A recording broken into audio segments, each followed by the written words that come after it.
안녕하십니까. 오늘 전해드릴 소식은 민노총 혼피 6개월째 북한 지령문, 양경수 위원장 재산 어마어마라는 소식입니다. 민노총, 북한이 보낸 연대사 6개월째 게재, 양경수, 한미동맹 끝내자.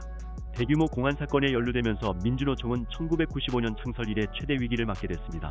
진보적 노동운동을 표방하면서도 사실상 정치활동을 하고 있다는 비판을 받아왔는데 당국이 주목하는 대목은 북한과의 관련성입니다. 6달 전 북한 노동당 산하조직이 보내온 연대사를 아직도 홈페이지에 올려놓은 건 무슨 뜻일지요? 작년 8월 15일 노동자대회 때 북한 조선직업총동맹이 보내온 연대사입니다. 미국과 남조선이 침략전쟁 연습을 벌이고 있으니 단호하게 진문개해야 한다고 적혀 있습니다. 날짜는 주체 111년이라고 써 있습니다. 민노총 투쟁이 통일을 앞당길 수 있다는 내용도 담겨 있습니다. 조선노동당의 이중대가 아니라면 어떻게 이런 글들이 올라올 수 있겠습니까? 민노총은 이 글을 6개월째 홈페이지에 올려놓고 있습니다. 조회수는 1만 5천 건이 넘었습니다. 조선직업총동맹은 노동당 산하 조직으로 혁명 수행의 전위대를 표방하고 있습니다. 경찰은 민노총이 해당 글을 입수한 경로를 수사하고 있습니다. 양경수 민노총 위원장은 작년 8월 집회에서 한미동맹을 종료해야 한다고 발언하기도 했습니다. 미국의 한반도 전쟁기지화 전략을 막아낼 수 있을 것입니다. 민노총은 강령에 핵무기 종식을 천명했지만 북한의 6차례 핵실험에도 거의 침묵했습니다. 오히려 2006년 북한이 첫 핵실험을 했을 땐 미국의 대북 압박 정책이 부추겼다며 미국을 겨냥했습니다. 경기동부연합은 어떻게 민주노총을 장악했는가? 나는 사실 젊은 시절부터 대학 나온 위장 취업자 활동가들이 NL이다 PD다 할 때도 큰 관심이 없었고 주사파가 무엇인지도 왜 그토록 많은 사람들이 주사파가 되는지도 솔직히 잘 몰랐다. 다만 나의 오랜 친구 조준호가 2012년 총선 당시 통합진보당 비례대표 경선이 총체적 부실, 부정선거였다고 밝히는 과정에서 폭행당하는 것을 보고 충격을 받은 적이 있다. 경기동부연합이라는 이름을 처음 들은 것도 그때가 아닌가 싶다. 그런데 10년 가까운 세월이 흘러 새삼스럽게 경기동부연합이라는 이름이 자주 귀에 들린다. 그 이유는 경기동부연합 출신 양경수가 민주노총 위원장이 되었기 때문인 것 같다. 또 택배노조가 여러가지 시끄러운 문제를 일으키는데 택배노조 진경호 위원장과 김태환 부위원장도 경기동부연합이라는 것이다. 나에게는 경기동부연합이라고 하면 무대뽀, 폭력적이다, 때를 지어 몰려다닌다 하는 인상이 있었다. 하지만 이번에 임미리 박사의 책을 읽고 경기동부연합이 깊은 뿌리가 있는 조직이며 과거의 변두리에 가난한 사람들을 위해 봉사활동도 많이 하고 소외된 사람들을 대변하는 데 헌신적이었다는 사실도 알게 되었다.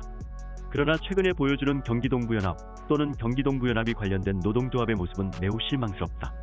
얼마 전 경기도 김포의 택배 대리점주 사망 사건에서 보듯이 이들의 갑질과 폭력성이 자신보다 강자를 향한 것이 아니라 사회적 약자를 괴롭히고 죽음으로 내모는 폐악질로 변한 데 더 큰 문제가 있다. 물론 경기동부연합에게만 모든 책임을 돌릴 수는 없을 것이다. 파리바게뜨 운송 트럭의 연료선을 절단한 조직적인 행동처럼 자신들의 주장과 행동에 반대하는 사람을 향해서는 언제든지 불법과 폭력을 동원해 괴롭히는 것이 민주노총의 일상 활동이 되어버렸다. 뿐만 아니라 위험한 건설 현장에서 건설노조의 불법과 폭력은 사회 문제가 된 지 오래되었고 대전의 한옥물류회사처럼 민주노총에 반대했다는 이유로 회사에서 쫓겨나 농성을 하고 있는 힘없는 노동자는 너무 많아 일일이 거론하기도 힘들 지경이다. 예전에 서울지하철노조 정책전문위원으로 있을 때 수없이 경험했던 노동조합의 갑질 행패가 새삼 떠오른다. 열심히 일하면 네 팔뚝 굽다며 조롱하고 파업에 참가하지 않으면 얼굴 봐도 인사 안 하고 쌩까기, 말 안 걸기, 경조사 참여 안 하기, 밥 같이 안 먹기, 비품 안 빌려주기 등의 행동 지침을 일선에 내려보내 자신들과 생각이 다른 동료들을 괴롭히고 왕따시켰던 잘못된 노조 활동이 이제는 민주노총이란 이름으로 공공연하고 광범위하게 자행되고 있는 현실을 보면서 노동운동을 했던 사람으로서 마음이 서글프기만 하다. 민주노총은 10월 20일 거침없는 총파업으로 사회대전환을 이루겠다고 공언하고 결의했다. 총파업 요구는 기간산업 국유화, 전체 주택 50% 국가 소유, 국방예산 삭감, 교사 공무원의 정치활동 보장, 대학 무상교육 실시, 100만 돌봄 노동자 국가 직접 고용, 한미동맹 해체 등으로 사실상 개별 사업장의 근로조건 개선과는 거리가 먼 정치적 요구들이다. 민주노총의 핵심 사업장인 대기업, 공기업, 전교조, 공무원 노조 등이 이런 요구에 관심이 있을까? 총파업의 요구가 이런 것들이란 사실을 알기나 할까? 관심도 없고 알려고 하지도 않고 애당초 자기들의 일로 생각하지도 않는다고 판단한다. 얼마 전 단체 협약을 마무리한 현대자동차 노조가 기간산업 국유화나 국방예산 삭감 같은 요구에 동조해 10월 20일 총파업에 동참했을까? 거의 그럴 일은 없다고 본다. 그러므로 노조 전임자나 활동가들이 참여하는 노조간부 총파업이라는 해괴한 눈속임 투쟁이 추진될 수밖에 없을 것이다. 여기에 건설노조, 택배노조, 콜센터, 공공부문 비정규직, 학교 비정규직 등에 속하는 조합원들이 총파업과 거리 투쟁의 주력군으로 참가할 것으로 예측되며 각종 시민단체나 지역의 생계형 조직들이 합세하여 범국민대회 형태의 투쟁이 진행될 것이다. 총파업 투쟁 이후에는 내년 3월에 있을 대통령 선거 정치 일정과 결합하여 대통령 선거에서 민주노총의 영향력을 확대하고 주도권을 가져가겠다는 것이 양경수 민주노총 위원장의 구체적 계획일 것이다. 그렇다면 민주노총의 총파업은 근로조건의 유지 개선이 아니라 100만 조합원의 이름을 내걸고 민주노총 입맛에 맞는 대통령 후보를 점지하겠다는 것이 핵심인 것이다. 철도노조 출신의 민주노총 부기 김명환 위원장은 2020년 노사정 사회적 합의를 추진하다가 실패했다. 그해 7월 민주노총 강경파들이 장악한 대의원 대회에서 노사정 합의를 부결시켜 김명환 위원장을 사퇴시켰다. 양경수는 김명환 위원장의 사퇴 이후 실시된 선거에서 2021년 11월 3일 총파업 투쟁을 공약으로 내걸고 민주노총 위원장에 당선되었다. 양경수는 외국어대 용인캠퍼스 총학생회장과 경기 인천 총학생회연합 회장도 역임했고 이석기 석방투쟁위원회 공동대표로 활동했던 경기동부연합의 핵심 인물이다. 양경수는 화성기아자동차 비정규직 지회에 소속되어 노조 활동을 시작한 사실상 위장 취업자이며 주로 건설 현장, 택배, 콜센터, 학교 비정규직 등 비교적 열악한 노동조건에 있는 노조, 조합원을 동원하여 민주노총의 지도부를 장악한 케이스다. 비슷한 인물들로 민주노총 통일위원장을 지낸 택배노조의 진경호 위원장, 한청년 핵심 간부였고 홍익대 부총학생회장을 지낸 택배노조 김태환 부위원장 등이 있다. 과거에는 민주노총 지도부는 주로 대기업, 공기업, 전문직종 노조 위원장들이 포진해 있었으나 지금 이들은 근로조건 개선 투쟁에 소극적인 배부른 상위 10%의 노동귀족이 되었고 투쟁보다는 승진, 영향력 확대, 사회적 지위 향상, 정치권 진입 등이 주요 관심사가 되었다. 어떻게 보면 이들 상위 10% 노동자들의 위선과 무관심이 더 큰 문제다. 대기업, 공기업, 전문 직종에 종사하는 노동자들은 민주노총의 우산 아래에서 온갖 이익과 기득권을 누리면서 노동조합의 사회적 책임은 전혀 지지 않으려 하고 노동시장의 이중구조를 깨기 위한 어떤 양보와 타협도 거부한다. 실제 생활에서는 비정규직을 차별하고 배제하면서 민주노총의 집행부는 비정규직 노조를 앞세운 경기동부연합에 내줘 명분과 깃발은 용병에게 맡겨놓은 꼴이다. 저는 그들이 더 나쁜 사람들이라고 생각한다. 전통적인 대기업 노조가 기득권을 누리고 안주하는 사이 그 틈을 비집고 들어온 것이 경기동부연합의 양경수 민주노총 위원장, 진경호 택배노조 위원장이며 이들은 문재인 정권과 교감 아래 세력을 비약적으로 키웠다. 문재인 정권의 소득주도 성장 정책의 핵심인 최저임금 1만원, 공공부문 비정규직의 정규직화 등이 경기동부연합 세력 확장의 자양분이 되었다는 것이 정설이다. 특히 문재인 정권의 북한에 대한 우호적 태도는 사실상 경기동부연합과 정신적, 정서적 교감과 교집합의 범위를 더 넓히고 공고히 하는 데 영향을 미쳤을 것으로 추정되고 있다.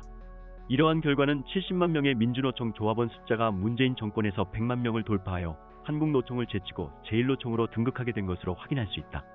우리나라 제1노총이 된 민주노총은 더 이상 약자를 위한 대변자가 아니게 되었다. 대기업 노조와 공무원 노조 같은 상위 10%의 노동자들은 뒷전으로 물러나 정치권과 결탁하여 승진이나 이익을 챙기고 있을 때 민주노총 내부에서 이상한 변화가 일어났다.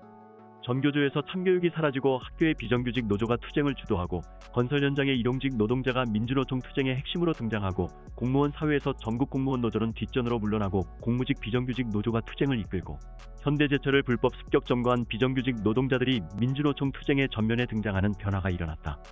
비정규직 출신 최초 민주노총 위원장이라는 양경수의 등장이 그 결과인 것이다.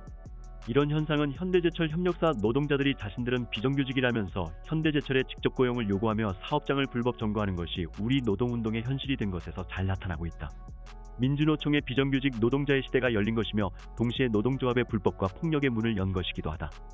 결국 이러한 민주노총 일부가 자행하는 불법과 폭력은 상위 10% 노동자의 사회적, 정치적 보호막을 위한 용병 역할을 하고 있는 것이 아니고 무엇일까?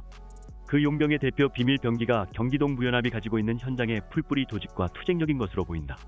이렇게 민주노총을 장악한 용병들이 투쟁의 명분과 조직 헤게모니를 앞세워 사회대전환을 위한 거침없는 총파업을 주장할 수 있게 된 것이다. 문재인 정부는 사회 모든 분야에서 적폐청산을 한다고 호들갑을 떨었지만 딱 한 군데 노동 분야의 적폐청산에서 예외였던 것 같다. 민주노총의 퇴행적 행태를 보면서 10대 노동개혁안을 준비했는데 그 중에 핵심적인 몇 가지를 소개하고자 한다. 새로운 형태의 근로계약법이 시급하게 도입되어야 한다. 우리 사회에는 30인 미만의 노조 없는 사업장 근로자가 600만 명, 자영업자가 600만 명, 소상공인 영세 소기업 실업자 알바생 등 불안정 상태에서 일하는 근로자가 약 2천만 명에 이르고 있다. 이들은 민주노총 투쟁의 대표적인 피해자들이다. 민주노총의 갑질 행태로부터 이들을 보호하기 위한 사회적 제도로서 새로운 근로계약법이 시급하다는 것이 시대적 요구다.